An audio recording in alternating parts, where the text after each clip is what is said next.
Okay, dahil tapos na ako mag-explain about Taka, dito na naman ako kay Funny Life.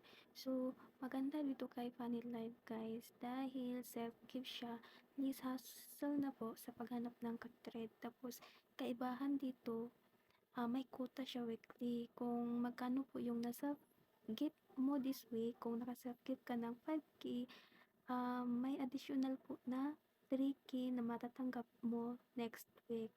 Example, this week nakakuha ka ng 5K self-gift, tapos pagka Wednesday, meron kang matatanggap na 3K. So, ito yung pinakamaganda dito kay Funny Live.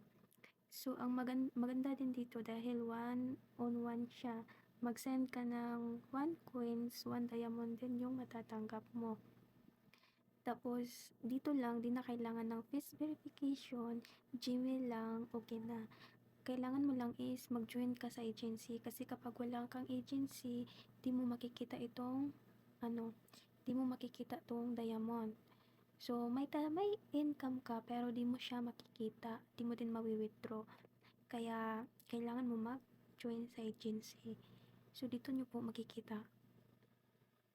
Kagandahan din is, lang siya, 10K diamond yung minimum withdrawal niya. So, di mo na kailangan na mag-antay na umabot ng 100K diamond or beans para makapag-withdraw.